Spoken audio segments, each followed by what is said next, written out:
There is now a danger that has become a threat to us all. It is a deadly disease and there is no known cure. The virus can be passed during sexual intercourse with an infected person. Anyone can get it, man or woman.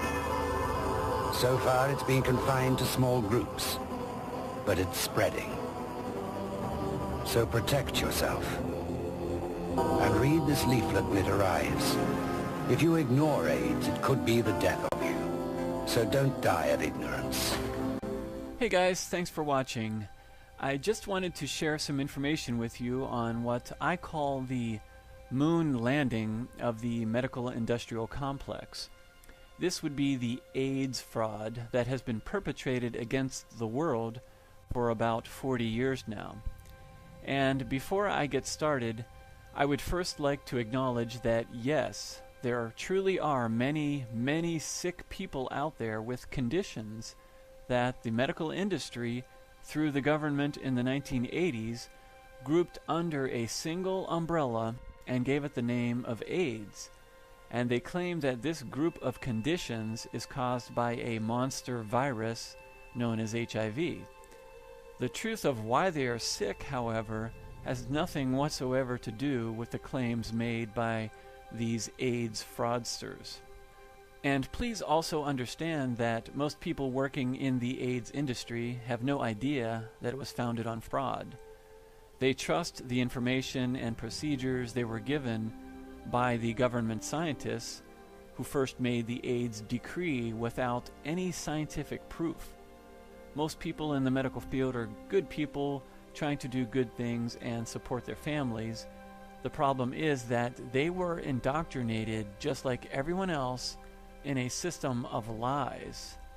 This fraud has destroyed countless lives and families of those who put their trust in government and the medical industry, and it has also stolen upwards of $250 billion from the rest of us.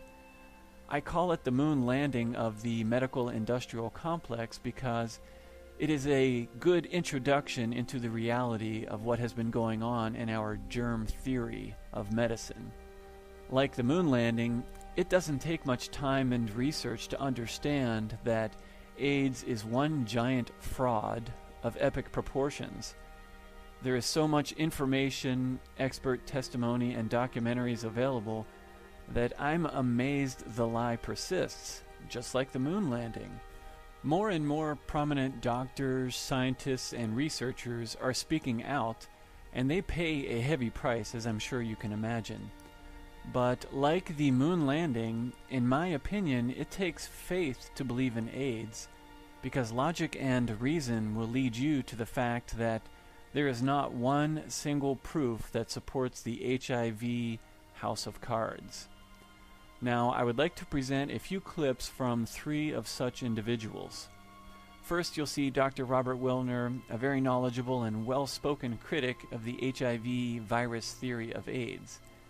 Then Nobel Prize-winning microbiologist Kary Mullis, who, by the way, invented the PCR reaction test that is used to detect HIV.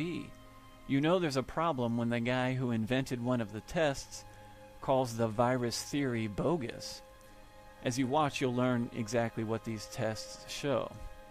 Lastly, you will see chemist and biologist Dr. David Raznick, interviewed by Dr. Len Saputo, and Dr. Raznick calls AIDS a criminal hoax, and I completely agree with that statement.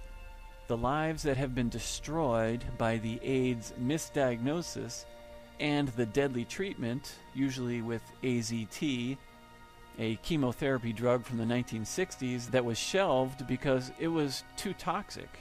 This to me screams of genocide. And the money that has been stolen, upwards of $250 billion through our government alone, is staggering. In 2017, the U.S. federal government will spend $34 billion to fight an imaginary monster called HIV. That's almost double NASA's budget, folks. So hopefully this video will introduce you to the AIDS fraud, which I believe is the moon landing of the medical industrial complex, because it is so obvious. Whether you take it any further is up to you, but the AIDS fraud is a good start. Be aware that it can also be used as gatekeeping so that you don't go any further into the failure of germ theory, sort of like those who acknowledge the moon landing hoax, yet they still believe in NASA and space claims. And that being said, even if you just look into AIDS, at least it is something, and it is extremely important because not only is the AIDS fraud claiming countless lives and destroying families, it is also robbing us blind. When it was first announced that Dr. Robert Gallo had found the virus that probably caused AIDS, and that announcement was made with Margaret Heckler in 1984 to the press and to the media without one single scientific document appearing in any journal in the United States. The probable cause of AIDS has been found. And she introduced the scientist who led the team, Dr. Robert Gallo. When Gallo's group examined the blood of people... And as we know now, without any proof whatsoever that the virus caused any disease. The media picked up on it for the sake of a story. And soon the virus that probably caused AIDS was now the virus that caused AIDS. It was proven in the press and nowhere else.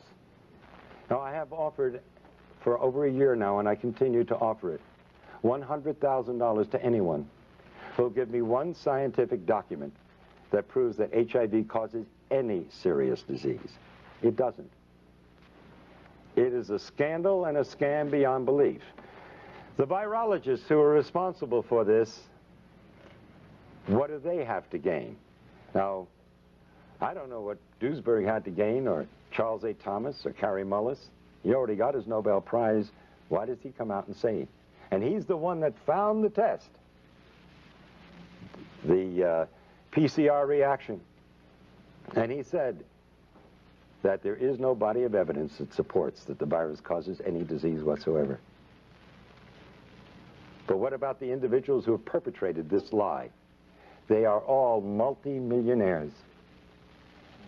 What do we have to say about the National Institutes of Health when a private laboratory, independent laboratory, found AZT to be 1,000 times more toxic than the laboratory of the NIH? We can understand a 5% error in a laboratory, even a 10% error. But a 10,000% error? Or 100,000% error? That's fraud. And as I understand it, the word has gone out, and there's even documents and letters to prove it, that the CDC, the same organization that let blacks go untreated with syphilis, well documented, just to see what would happen with the disease. This same organization who had to admit that they can't give in on the AIDS thing now because nobody would ever be able to trust the government. I think the last election tells us what the people think about government. But science is acting no differently than politicians do. And now we have disease by politics. Isn't it strange that the same day or the day after Robert Gallo filed for a test for HIV after it was announced? This sounds like premeditation. You mean he just happened to have this test available? And so the same day or the following day, he files for a patent? He had a test. He was simply looking for some kind of a disease he wanted to apply it to. And that test. California microbiologist Dr. Kary Mullis was awarded the Nobel Prize in 1993 for his development of one of the most widely used current techniques in molecular biology today, the PCR, or polymerase chain reaction. PCR is commonly used in medical and biological research labs for the detection of virus culture in infectious persons. The people that are AIDS researchers now are getting neurotic if you ask them any questions.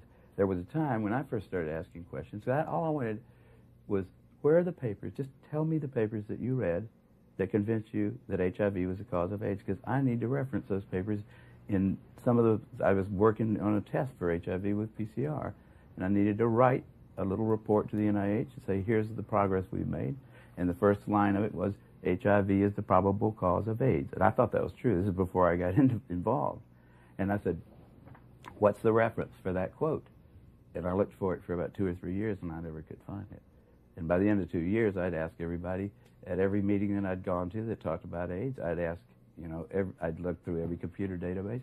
There is no reference. There is nobody who should get credit for that statement.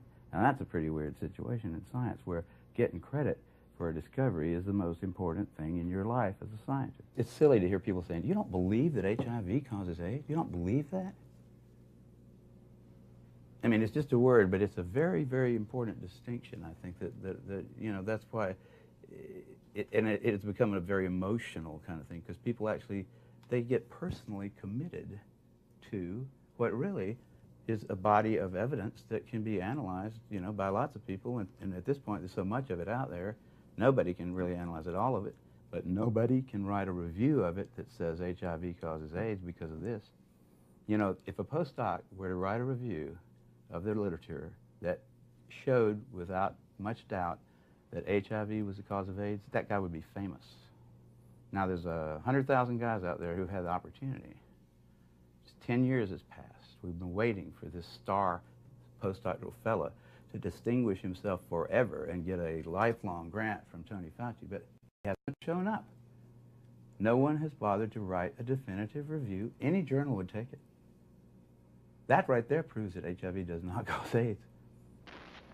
30,000 Russians who tested positive for HIV were then tested with another test that's supposedly far more accurate to confirm the positivity. And 66 out of 30,000 proved to be positive. That means that the test HIV is 99.997% inaccurate. You want to take a test that's 0.003% right? And you're going to rely on that? But that's what they're doing to people out there. They're taking a test that is not only invalid, it's totally misleading. In fact, when you get results like that, then I would say you're going to be more correct that if you're read as being negative, consider yourself positive. And if you're positive, consider yourself negative. By the way, at the request of many individuals, I did go for a test a couple of weeks ago in New York City at the biggest clinic there that does more testing than anybody else. And the doctor who ran it was bragging about the fact that he did more. When I told him about the book I wrote, he said, shh, don't say anything. My patients might hear. Okay? I tested negative. And of course, Fauci said that you need, when he was answering what I did in Cleveland a week ago, he said, well, he's going to have to stick himself 300 times to transmit the virus. Where are you people in the press?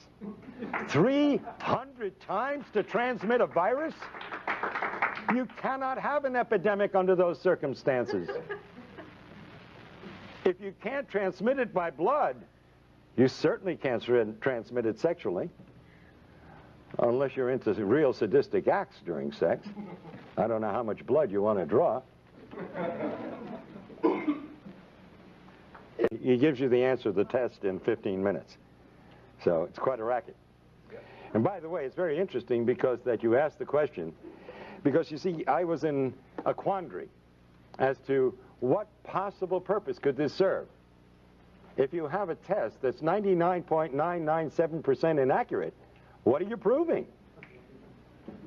You would treat somebody with a deadly drug on the basis of a test that's totally worthless. And by the way, let me point out that a research group in Australia in the past year have stated that not only is the test completely inaccurate, it's totally nonspecific. Yeah. That you could be positive if you had the measles, if you had the flu, if you had a flu shot from your doctor, or if you had any one of 100 diseases. Let's look at the scenario. This is serious business. Yeah. Somebody gets the flu or gets a flu shot this year. But so what you're finally suggesting is that the man that this prominent physician in Greenwich Village he in fact said, don't tell anybody about this because I'm making money off of these tests? Are you finally saying to people, don't get tested? I am saying absolutely do not get tested. Would you advise anybody to take a test that's 99.997% wrong? And you're saying that... That's insanity. And by the way, when I said to this physician, when he asked me why I was there, and I told him I was a doctor, I said, because I'm in a heavy risk group. He said, aren't we all? And laughed about it. Because everybody knows that the medical profession sticks itself all the time, and the only individuals who are going to die of AIDS who are part of the medical profession in any way, shape, or form are those who are taking AZT or other drugs. A drug that was discovered in the 60s as a chemotherapeutic drug for cancer and was shelved because it was too toxic to treat cancer. A drug worse than cancer is being used to treat people who are immunosuppressed. But did anybody here bother to look at the insert, the paper that comes with the drug? It's a DNA terminator. It means it is a terminator, just like the movie. It terminates life. You terminate DNA, you terminate life. And they talk about side effects in the insert. When are you going to learn there is no such thing as a side effect in medicine? It's an unwanted direct effect. And you know what one of the unwanted direct effects of AZT is? Lymphoma, cancer, one of the diseases of AIDS, as they call it. Oh, another so-called side effect, which is really an unwanted direct effect, pancytopenia. You need a definition? Pancytopenia. Pan, all, cyto, cells, penia, loss of all your cells. That's AIDS. That is the definition of AIDS. So AZT, by definition, by their own drug insert, causes AIDS, and nobody survives AZT. That will eventually lead to your death. And they've cut the dosage way down because it was killing them too fast. It's like giving somebody a large dose of strychnine and they die within 5 minutes. And so the next person, you give them a few drops of it and they last 4 or 5 days, and you say, strychnine's a wonderful drug. This person lasts 5 times longer. This is the kind of thing that they present to the world. Go ahead. You said that AIDS is not an epidemic, it's an endemic circumstance caused by a variety of factors, including malnutrition and drug use. How then can you explain the years of potential life loss in the 250,000 plus people who have died of AIDS, according to CDC definition, where drug use has been going on for centuries, and suddenly we're losing people in their 20s and 30s because I'm not sure what you're... Okay, that's an excellent question, really, and you're using your head. That's the kind of question you should have been asked of Gallo at the very beginning. And by the way, you said 20s and 30s, our healthiest people. Isn't it strange? You got a disease, the first disease in the history of mankind, that affects our healthiest? But what happened in the 60s? The drug culture began. What happened in the 70s? It heated up.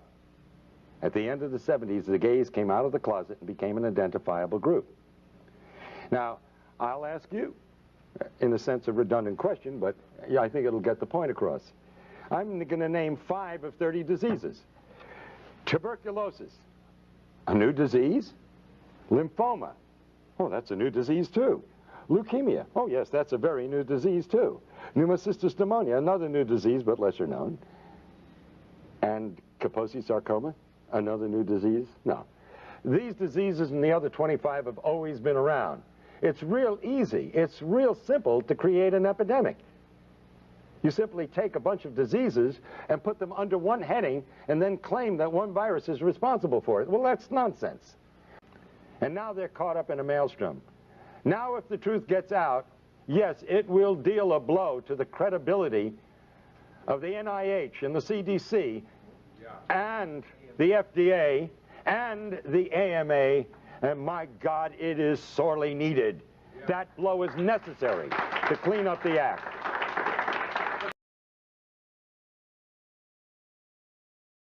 Spirit and mind are wonderful things. What you're saying is true. It's a sentence of death for most people. And immediately, their body metabolism goes into negative phases. Everything becomes destructive. This is modern medical voodoo. If a doctor tells you, you are going to die, I'm willing to bet you're going to die. I'll be the first one to put money on the line and say, the chances are you're going to beat the statistics. You will die because you've been told so. This is American voodoo. You know that you can change the T-cell count if you worry somebody? Completely established. I worry about these individuals who go in and get these T-cell counts one after another, because their whole life is focused on these T-cell counts. And when it goes down a little bit, instead of being reassured, which is the way I would interpret it, they get panicky. Now they're really doing damage. And at some point, if they're on drugs, and sometimes even if they're not on anything, but because they've been told they're going to die, like the witch doctors of Africa and elsewhere, these individuals will die because they literally worry themselves to death. It's a crime beyond belief. They're the rare ones, I admit. But the fact is, T-cell counts absolutely have no correlation with severity of disease. They can be low because you have wiped out your immune system, and they can be low because you don't need them. That's the important thing to understand. It is not a barometer for anything. And they lie, they lie, they lie, and then they lie some more. Well, HIV led the bandwagon where you can basically invent something out of thin air and turn it into a multi-billion-dollar, hundreds of billion-dollar industry. Another example would be the hepatitis C, which is even acknowledged by Chiron, which used to exist, the company that made the original hepatitis C test, that they never ever actually obtained hepatitis C. They just got bits and pieces of it and then inferred what this virus must be. And people to this day are being tested for something that has never ever been obtained from a human being. Now, is there an association between people who are HIV positive and tend to get AIDS? That's exactly the situation you're saying about HIV and AIDS. That's right. They generate it over time, and that's how they defeat the viral infection. But it's even worse than that. The inserts that come with the antibody test for HIV say explicitly in there that they have no reference standard to determine whether or not the antibodies that they detect positive in the test actually have anything to do with HIV. They don't even know if those antibodies are really from HIV because they have no reference standard. Well, how did we ever get to a situation then? This is not making any sense. How could a logical physician or the whole medical profession come to the conclusions based on no evidence? Or that's probably a question you want to ask me. I don't know. I mean, I've asked myself that too, because when I was a young scientist in my early 30s, back in 1980, when this whole AIDS thing popped up, I was eager to get on to it, work on it like every other scientist that I knew. It was such a bizarre thing. You know, it was all these weird diseases I'd never heard of in my life were occurring, popping up exclusively in gay men. I mean, that's strange. I thought it was my Andromeda strain, you know, at the time, and I wanted to work on it. But I learned years later that the Centers for Disease Control had actually accurately figured out what AIDS was as early as 1982. They had discovered that it was a drug disease, that the reason that these AIDS diseases, these immune deficiency diseases and other diseases, were the direct result of chronic use of recreational drugs, amphetamines, poppers, heroin, cocaine, and things like that. Okay. How that changed was by decree at a press conference on April 23rd. By decree? By decree. There's a scientific approach. I, the king, now say it's this way, so therefore it is? Yes. Is that what you're saying? I remember it very distinctly because, remember, I was a scientist eager to know. I'd spent about 4 years wondering how I could apply my talents as a scientist to work on AIDS. But nobody really understood in the scientific world what was causing AIDS. And then on April 23rd, 1984, Margaret Heckler, the Secretary of Health and Human Services, brought out Robert Gallo of the National Cancer Institute and said that he had discovered the probable cause of AIDS. The very next day, they deleted the word probable. And Robert became a fact. It became a fact. Robert Gallo applied for a patent on his HIV test that very day. The federal government got behind it. Now the federal government, we taxpayers, as of This year, because of the latest legislation for the PEPFAR program, which had just voted in another $48 billion for African AIDS, we have now spent $250 billion, $250 billion on AIDS. American taxpayers have. Just not the drug companies, not volunteer organizations, but the federal government has spent this money. The probable cause of AIDS has been found. And she introduced the scientist who led the team, Dr. Robert Gallo. When Gallo's group examined the blood of people... Wow. And they have not saved the first AIDS patient. They use that fact to advertise more money to do AIDS research and to warn people about safe sex and condoms and things. Before you go on with this, I want to just substantiate what Dr. Raznick is saying. He's saying that the literature that we have, the medical literature, the scientific literature, is no longer believable. And it's not just him saying it. Marcia Angel, who was a physician and chief editor of the New England Journal of Medicine, Catherine DeAngelis of the Journal of the American Medical Association, Ushma Anil of another major medical journal, have all quit their jobs and said they are disappointed, disillusioned, and can't believe the low quality of material that's coming across their desk that's published in their journals. And it's because of other factors. There are people who have an axe to grind, who have a mission to accomplish, who have an ulterior motive to be able to get their point across. So if a pharmaceutical company, for example, is doing a study, they're going to make it look the best they can. They're not going to invest $500 million, okay, in a study and come out and say, don't buy our drug, it sucks. So we're seeing a lot of that. So what you're saying is no more than a reflection of what they are saying, and you've personally experienced that. Yeah, and more people are. It is such an obvious problem now that many of the mainstream people are speaking out. Even the physicians are beginning to question. Yeah, and look at the direct-to-consumer ads and all the problems that come with that. The HIV kids. Yeah. Okay, these are kids that are HIV positive. Right. They're healthy. Yeah. If the parent won't follow the advice of the doctor and give them the AZT drug, Child Protective Services comes in and says, we're going to take the kid away from you. Yeah. What do you think of that? It's horrible. I've been involved in a number of these cases on the side of the parents trying to keep their kids from being taken away and being poisoned on these drugs. And I've known a number of cases since the 90s that I've been personally involved in on a legal basis. It's horrible. It's absolutely horrible. These children and parents have absolutely no civil rights when it comes to health care. And that is an abomination. And I hope that these court cases, we need to put these things on trial. We need to take a lawsuit, or make lawsuits against GlaxoSmithKline, GlaxoSmithKline, and these other places that are killing people with these drugs. To not so much that I want to hurt them, which I don't care about that, though, one way or the other, but it's got to be publicized somehow, and the best place to do it is in the courtroom. And that's where the data you can bring from the studies that have been done that are in the scientific literature that show all the things that you're talking about. Absolutely. Because they're a matter of public record. Absolutely. It's easy to come by if you really want it. Okay, so now if somebody is HIV positive and you want to do, if you're going to do anything for somebody that's like that, you would probably propose doing nothing.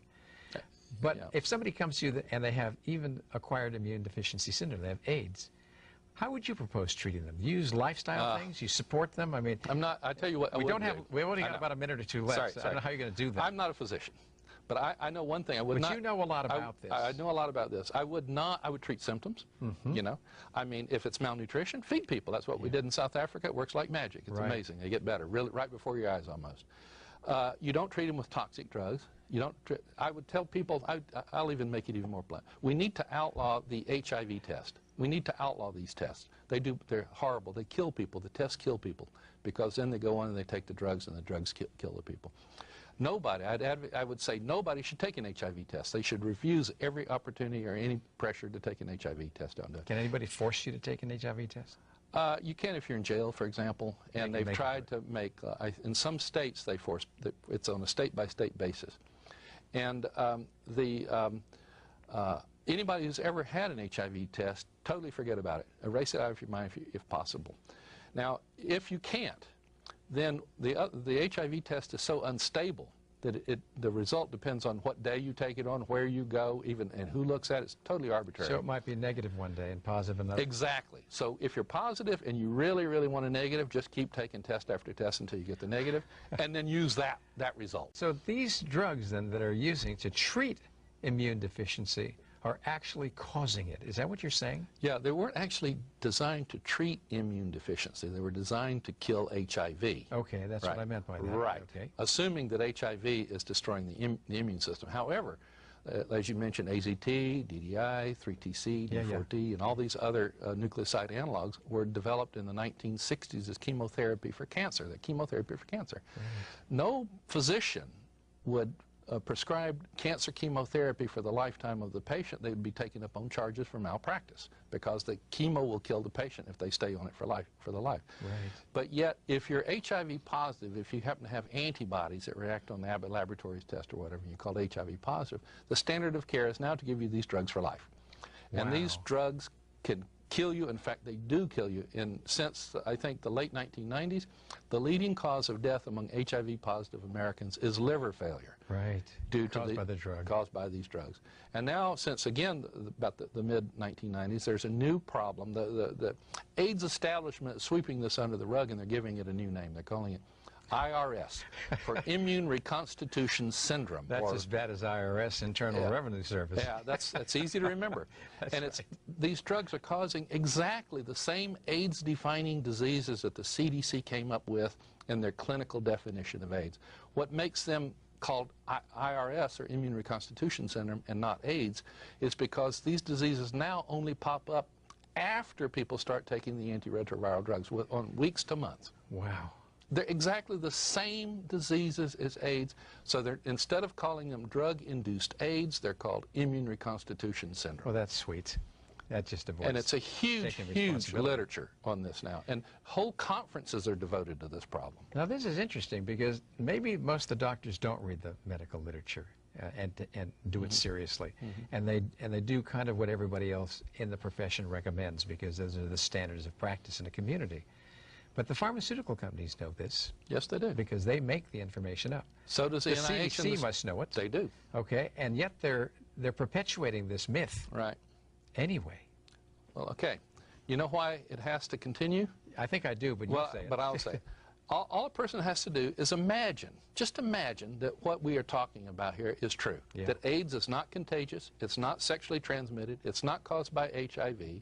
The anti-HIV drugs are killing people and causing AIDS-defining diseases. Wow. And on top of that, there's no such thing as an AIDS epidemic in Africa, and we can talk about that. That's another subject. That's another subject entirely.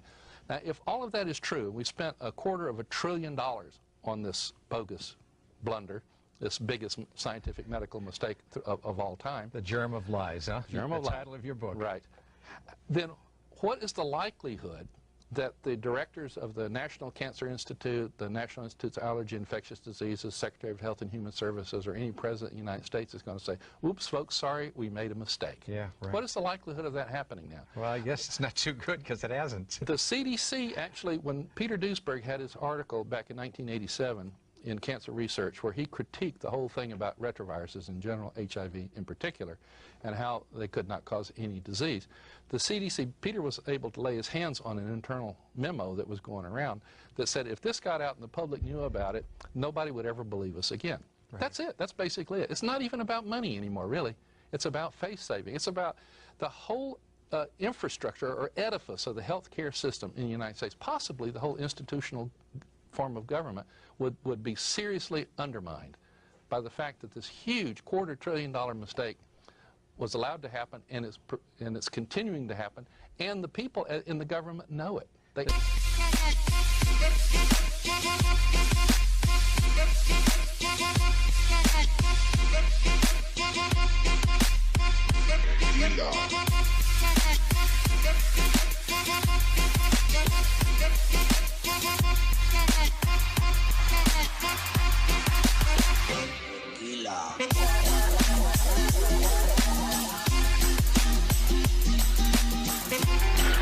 Drive over to my place.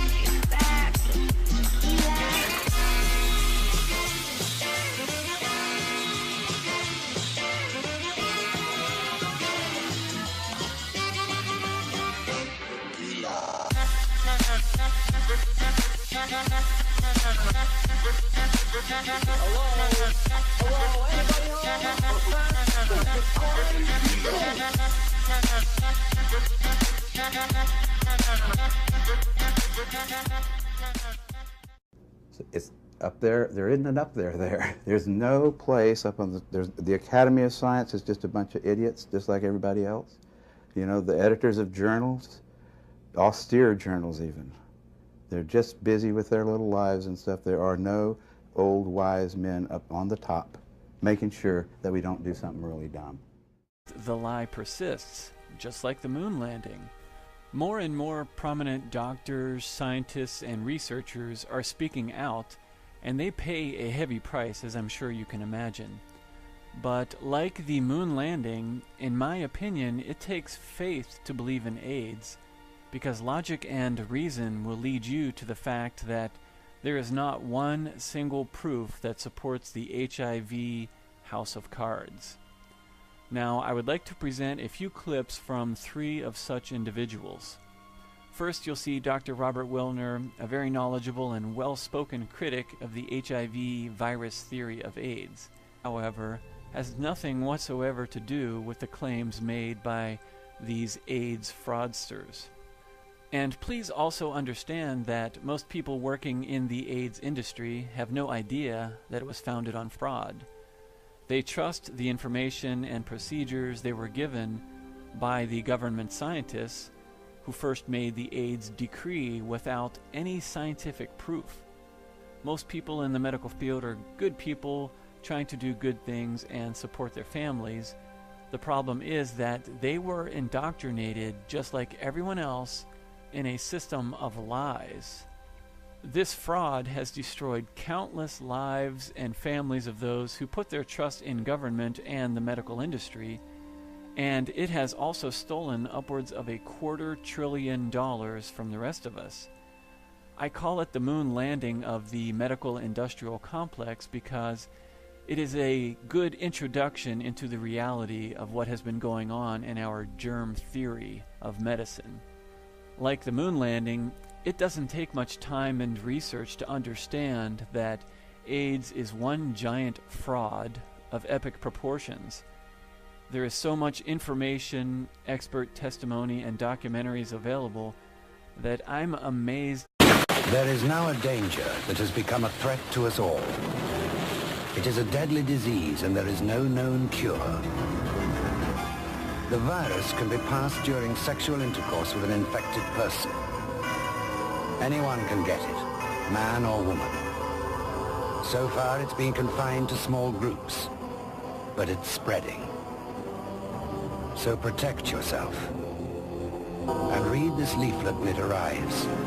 If you ignore AIDS, it could be the death of you. So don't die of ignorance. Hey guys, thanks for watching. I just wanted to share some information with you on what I call the moon landing of the medical industrial complex. This would be the AIDS fraud that has been perpetrated against the world for about 40 years now. And before I get started, I would first like to acknowledge that yes, there truly are many, many sick people out there with conditions that the medical industry, through the government in the 1980s, grouped under a single umbrella and gave it the name of AIDS. And they claim that this group of conditions is caused by a monster virus known as HIV. The truth of why they are sick,